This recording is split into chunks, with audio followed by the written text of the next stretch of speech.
Hey everybody, welcome back to another exciting episode of What CD is Rob listening to? And now we hit you with some news. A couple of days ago, Aerosmith announced their Peace Out tour. Essentially, I believe it's their farewell tour. I don't know what number of farewell this is, or is this really the last one? They say it is. Who knows? We'll find out.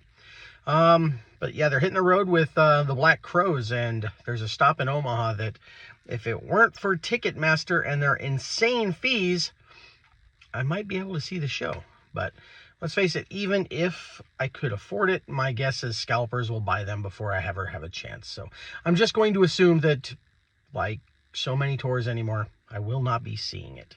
But I will be listening to some Aerosmith, and today I pulled out one of my very favorite Aerosmith albums, and it's I mean, as obvious for me, it's not an obvious choice for a favorite, but it's one I love.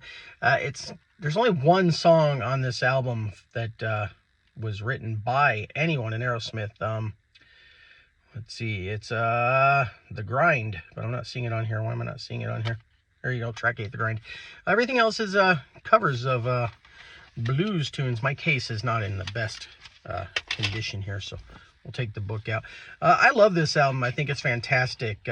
Like I said, it's mostly a covers album.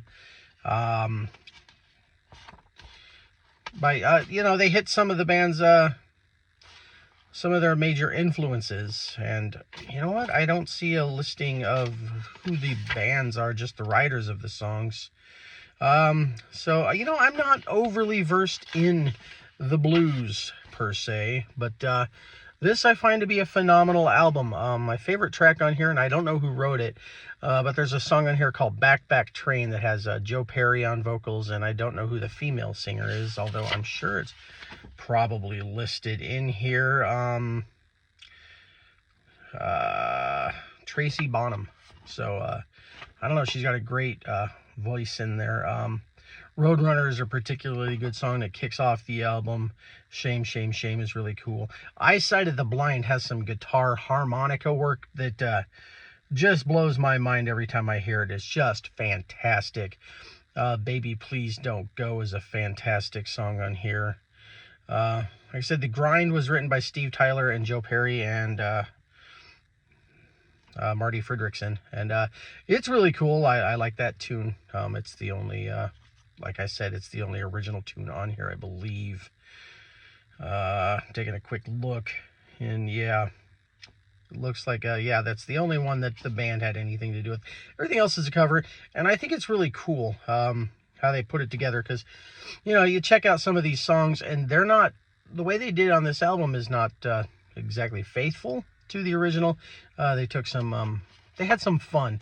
I read on, I think, Wiki that they only recorded when they were in a good mood, which is fantastic. I think it definitely adds to the fun of the album. Now, the title, Honkin'On Bobo, I think it's in one of the songs on the album. I never liked the name of the album. Kind of silly. But fantastic music, fantastic covers. Just goes to show you why Aerosmith was and always will be one of the greatest American hard rock bands of all time. They don't make bands like this anymore. They stay together, they play together. Of course, Joe Perry was gone for a while. And actually on the upcoming tour, Joey Kramer is not available to play. So I guess, the lineup's a little different.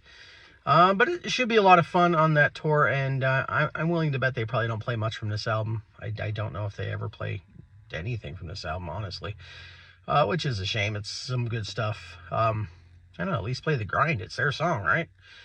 But, you got to stick with the hits, and I don't think there are any hits on this album, but to me, it's a fantastic album. Every time I put it on, I mean, it's just a lot of fun. It's jazzy, it's bluesy, it's heavy, it's some great guitar work. Steven Tyler is all over the harmonica on this one. There's some fantastic piano. Of course, the drums and bass and rhythm are always fantastic.